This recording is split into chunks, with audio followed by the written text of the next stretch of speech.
కరెక్ట్గా రావట్లేదు. అలాగా నేను స్టూడియోలోనే గెస్ట్ దగ్గరికి వెళ్తాను. ఎస్ అంటే ఆమ్ ఆద్మీ పార్టీ ఇక్కడ చూస్తున్నాం అట్టర్ ఫ్లాప్ అయిపోయింది. ఆమ్ ఆద్మీ పార్టీ ఢిల్లీ తర్వాత ఆ రైతు ఉద్యమాల తర్వాత పంజాబ్లో కాంగ్రెస్ పార్టీని కొలగొట్టేసి ఆమ్ ఆద్మీ పార్టీ అక్కడ కిరీటాన్ని జెండాను ఎగరేసింది. ఇప్పుడు హర్యానాలో సేమ్ రైతుల సపోర్ట్ ఉంటుందేమో కొంత ఎక్స్పెక్ట్ చేసి ఇండివిజువల్గా వాళ్ళు వెళ్ళారు. కాంగ్రెస్ పార్టీని పట్టించుకోలేరు.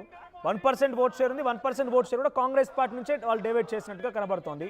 సో వాళ్ళు ఇంత ఘోరంగా ఇక్కడ పూర్తిగా కొలాబ్స్ కావడం ఎట్లా చూడాలి? ఆమ్ ఆద్మీ పార్టీ ఎఫెక్ట్ ఢిల్లీ మీద పడే అవకాశం ఉందా? ఆమ్ ఆద్మీ పార్టీ పంజాబ్లో గెలవడానికి ఉన్న ఒక 4-5 కారణాలు. కారణం అక్కడ అధికారంలో దీర్ఘకాలం ఉన్న శిరోమణి అకాలీ దళ్ కానీ కాంగ్రెస్ నేతలు ఎవరు అధికారం అంటే వాళ్ళు డ్రగ్స్ వ్యాపారం చేశారు.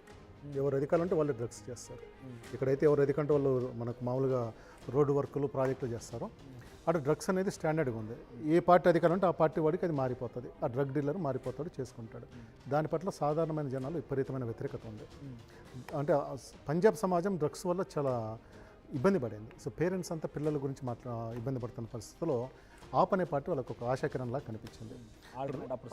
రెండోది ఢిల్లీ ప్రాంతంలో ఉన్న పంజాబీ వ్యాపారులు కానీ మనుషులు కానీ వీళ్ళందరూ కూడా ఇక్కడ ఆప్ సపోర్టర్లు ఉన్నారు. వాళ్ళందరూ కూడా కొన్ని సంవత్సరాల ముందు వెళ్ళి పంజాబ్లో పనిచేసుకుంటూ వచ్చారు. దానివల్ల వాళ్ళు అది బాగా చేసుకురాగలేరు. పాయింట్ 1.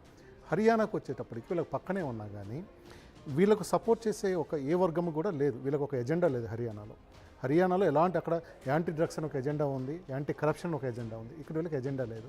ఇప్పుడు ఇతను కేజ్రీవాల్ జైల్లో పెట్టడం కరెక్ట్ అవునా కాదా ఈ చర్చ ఎంత జరుగుతున్నా కానీ ఇది నాన్ కరప్ట్ అనేది మాత్రం అక్కడ ఏమీ లేదు. వీళ్ళు కూడా అధికారం వచ్చి ఎంత కొంత చేస్తారో అన్నట్టుకున్నారు. ఉద్యోగులు లేదు అట్లా ఇక్కడ నిరుద్యోగం మీద వీళ్ళు ఎప్పుడు కూడా పోరాటం చేసే పార్టీలు ఏం కాదు. ఓ వీధి పోరాటాలు ధర్నాలు రసాలు చేసేది కాదు. హర్యానాలో 47 పరీక్షలు రద్దు చేసింది గవర్నమెంట్. 2 లక్షల ఉద్యోగాలు ఖాళీగా ఉంటే ఇది ఒక 10-12 వేలు ఫిల్ చేశారు. 47 సార్లు వివిధ పరీక్షలు రద్దయినాయి. బీజేపీ ఎంత వ్యతిరేకత వచ్చి ఉండాలి దానికి. అలాంటిది కూడా రాలేదు అంటే ఇక్కడ తెలంగాణలో కేసీఆర్ ప్రభుత్వం పడిపోవటానికి టాప్ 5 రీజన్స్లో పరీక్షలు రద్దు కావడం ఒకటి, ఉద్యోగాలు ఇవ్వకపోవడం అయితే పెట్టిన పరీక్ష రద్దు కావడం అనేది ప్రధానమైన కారణం. ఇక్కడ 47 పరీక్షలు రద్దయినాయి. 47 పరీక్షలు. ఆ 47 పరీక్షలు ఎంత వ్యతిరేకత ఉండాలి. ఇప్పుడు ఆప్కి వచ్చి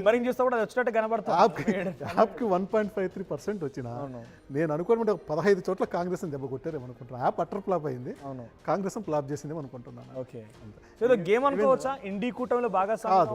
గేమ్ ఏమి కాదు. కేజ్రీవాల్ నేను ఎదగాలనుకుంటాడు, ఆల్టర్నేట్ నాయకుడు ఎదగాలనుకుంటాడు.